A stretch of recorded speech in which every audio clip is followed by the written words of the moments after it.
Hi all. I'd like to begin by acknowledging that we meet on the Whadjuk lands and to thank Richard for his welcome this morning.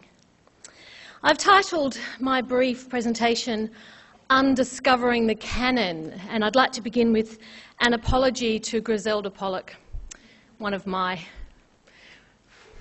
many, I guess, one of the extraordinary figures in art history, particularly feminist art history. In 1999, she wrote Differencing the Canon, and I am referring to that in my Undiscovering the Canon.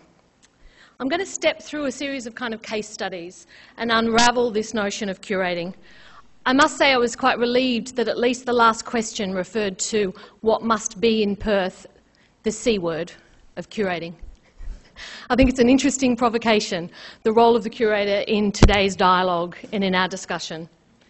Whenever I think about the role of the curator, I think back to the etymology of the word, and the word curator has much in common with the word curiosity.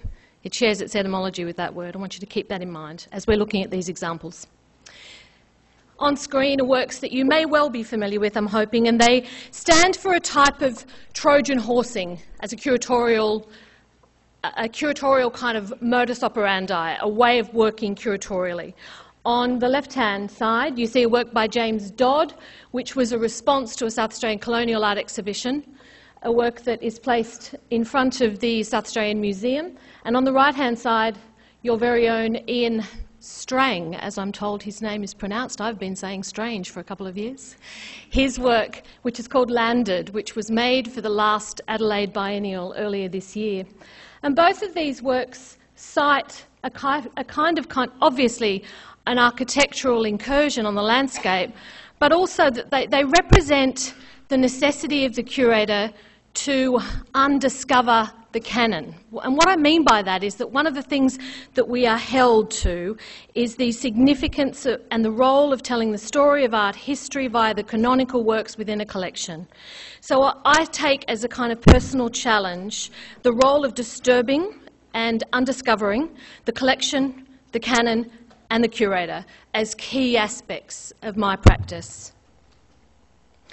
The second example pertains to an exhibition that's on currently. Has anyone seen it? Just out of interest? No, great. I'm glad I've included it. A couple of people. This exhibition's called The Extreme Climate of Nicholas Folland. And the challenge here was to undiscover the monograph. I've been here for a couple of days now, and I've had a lot of discussions with artists and other curators around the role of artists, and particularly the need, in a way, to undiscover new discoveries. We're obsessed, we're kind of neophytes. We're lovers of the new. We're obsessed with the next best thing. And what that means is that we don't always hold dear and cherish middle career and established artists, and it's certainly incredibly difficult for them in this country. And I'm very interested in the role of the monograph, and not in a traditional sense of the monograph. Remember that the word monograph means the writing of one. I'm not really interested in singularity. I'm really interested in trying to get as many people in the room as I possibly can, to be absolutely honest. And so I'm interested in what Trevor Nichols' work says to other artists who are working at the same time, that might have been working on the East Coast, that may or may still not be practising. I'm interested in what women were doing at that time. I'm interested in the way in which the type of abstraction that's pursued in Trevor's work... Trevor, did I just call you Nichols? Yes, thank you. Why didn't anyone pick me up? It took me a few Trevors. Too many Trevors. Now, wouldn't that be a good name for a show? That would be a really good name for a show. I had the great pleasure of being introduced to the Janet Holmes Court collection, and we did have that discussion. We said there are too many Trevors in this collection. So anyway, sorry, I'll carry on. So the challenge for this exhibition, The Extreme Climate of Nicholas Folland, was to take an artist who is exactly my age, so-called a middle career, I suppose, and to look at his practice. The impetus behind that was the monograph that Wakefield Press, with the support of Arts SA and the South Australian Living Artist Festival, produce every year. So it's a publication that's been running for 16 years now, and that publication focuses upon a particular South Australian artist each year, and it presents this monograph. It's a proposal, you put forward a proposal of both artist and writer. Not enough of those artist and writer sort of unions. You come together to the government, you put forward your proposal, and if you're fortunate enough, you're selected. So the book was the starting point, which is kind of unusual in itself. The challenge of the book for me was how to reskin this monograph, how to squeeze some other stories in there. And that was indeed the challenge for the exhibition as well. So on screen you can see the large works. The boat in particular is a work called Doldrum by Nicholas Folland. It was made for the Experimental Art Foundation in 2004 and reprised for this exhibition. Bottom left-hand side is a ridiculously fabulous painting from the late 19th century that no one knows, no one has seen. So my job is to kind of undiscover the canon and to reposition those works that haven't been seen. And a lot of the time the artists are dead. Sorry about that, but they are. So this work here, The Drifting Wreck, has been placed in conversation with the work of Nicholas Folland in this particular exhibition. They're not all dead. Some of them have left the country, which is just about as good as being dead in Australian art, let's face it. And this is the work here of, I can say this with no hesitation about how selective I am in my practice, the extraordinary work of Narelle Jubilan.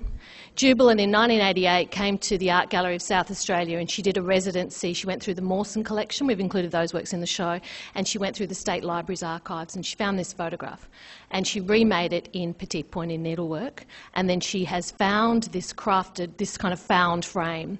So I've positioned this work in conversation with the work of Nicholas Folland that you can see in that image, and the work of Nicholas Lang, so a few Nicholases to counter the Trevors, on the left-hand side. And the exhibition has been kind of constructed around the polarities. In Adelaide, in terms of place, you really, I'm a newcomer, I'm only 4 years in next January, you get a real sense that you're caught between the Central Desert and the Southern Ocean.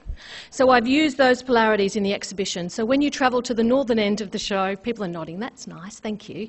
When you travel to the northern end of the space, you enter the arid zone, and that's where you encounter Nicholas Lang's work, which is a reference to the trafficking of ochre from the Deary people all the way down to the Flinders Ranges. It's directly ochre deposits taken from Maslin Beach, as it happens. And then in the southern zone, I've taken works that refer to Antarctica and to glacial environments and tried to weave together. Most of the works kind of lead to South Australia, but I would like to think there's nothing parochial or kind of narcissistically kind of local about that enterprise. So that's The Extreme Climate of Nicholas Folland. It does run until the 1st of February. I wanted just to talk about this project because it's one that's in development as we speak, and it's one where the idea of undiscovering seems to be particularly significant. I was approached by the Anzac Centenary War Fund to see if I had a project in mind for the centenary of the Anzacs, and I'd just been working on the Folland monograph, the monographic exhibition, and the monographic by another means publication, and I had come across the collection at the Australian War Memorial of sapper pearl, and sapper pearl served in World War I and crafted an incredible constellation of objects which are now referred to, along with their kind of peers, as trench art. And trench art has very little to do with war art per se. Trench art has nothing to do with the kind of hagiographic monumental heroic tales of war. Trench art is literally art that's been crafted from the waste of warfare, often by soldiers themselves, sometimes by prisoners of war, and sometimes by those in the company of those two groups of people. So I have come back with a proposal that introduces national audiences, to use that word provocatively perhaps, to the idea of thinking about the war differently. And I'd like to just reference something that Olga said before about when she was invoking an analogy to sport. One of the reasons I wanted to get involved with this, I'm not at all interested in war art, I must say. I'm not interested in kind of championing war and championing conflict. But one of the reasons that I felt compelled to put forward this proposal was that trench art for me is the absolute manifestation that art is not a luxury, because if people can make art in the trenches, it is an ineffable part of our being. It is essential to ourselves. Please, as artists and curators, have a sense of how essential what you do actually really is. So on screen there's an example of Nick Folland's Playful Trophy series. Nick Folland, the work really grew out of that practice, and often exhibitions, as I'm sure you've observed and know yourselves, they're a little bit like Russian dolls. My favourite joke about Russian dolls is the following: I don't like Russian dolls, they're so into themselves. Sorry, that just came to me. That's my 12-year-old's favourite joke. It's pretty good, isn't it?